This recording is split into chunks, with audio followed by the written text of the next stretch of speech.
AI.Fish is the neural net-driven program designed to identify various sea life present in an image. Its purposes range from processing a single image to defining trends in overall species populations. With modern-day fishing practices threatening the future of ocean health around the world, it has become increasingly beneficial to develop some sort of way to regulate commercial fishing. Otherwise, marine ecosystems, global seafood supplies, and local livelihoods face being seriously threatened. To better combat the looming threats of overfishing, the Nature Conservancy has implemented cameras in order to monitor fishing activities and provide data to establish trends. With streams of these data being received every day, it now becomes possible to record the population numbers of fish species all around the world. Once the data comes in, a user can process and label each image, which now makes it possible for the computer to read and save the data. The obvious problem with this approach is how time and labor intensive it is.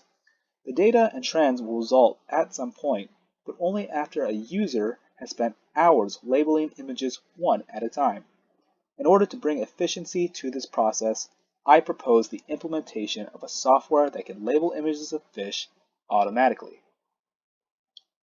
This kind of software would require the use of a neural net. A neural net is a type of system that can look at a set of data and detect patterns as a result. Using this method, a program that can isolate the fish within an image can be developed after being trained on a significant collection of well-labeled images. On top of being able to identify sea life present within a picture, the neural net must also be capable of object detection. A lot of the images taken from the decks of fishing vessels are cloudy, obstructed, and contain a fish or fishes that makes up a very small part of the overall image. In order for this program to perform successfully, object detection is the first task it must be capable of. This is not a concern in other computer vision projects. Neural nets that need to only identify a single object, like the ones depicted here, are far less computation intensive and therefore more easily implemented.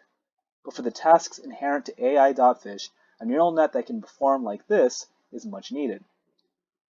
Which makes Detectron 2, the Facebook-developed neural net, the ideal option. This neural net excels when it comes to object detection and has been known to perform training relatively faster. With the right neural net chosen, I can now implement it on the Jupyter Notebook platform. Here is the Jupyter Notebook platform where you can see that I've entered the dataset. As those pursuing AI soon come to learn, artificial intelligence is often limited by the dataset it's using. When referring to artificial intelligence, there is no such thing as too much data.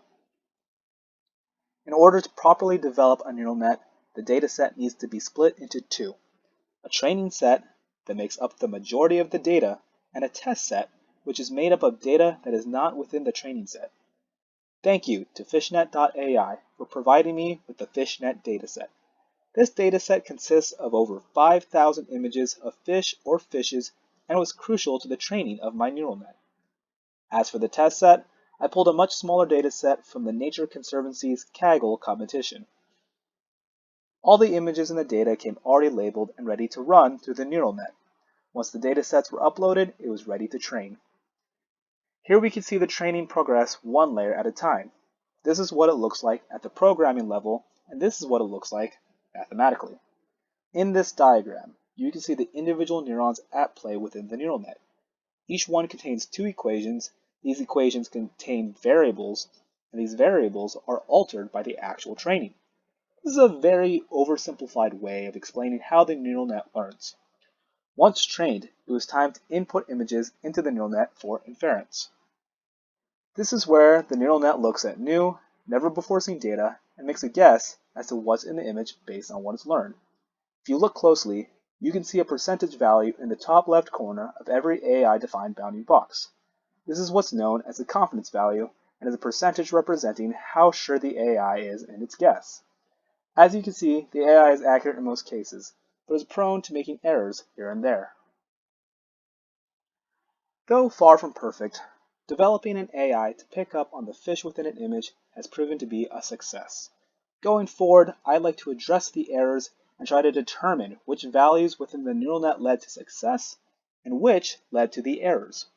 I'd like to implement accuracy improving methods like k-fold cross-validation and cluster analysis, as these are methods that will not only help with AI.Fish, but with my future AI projects as well. Thank you.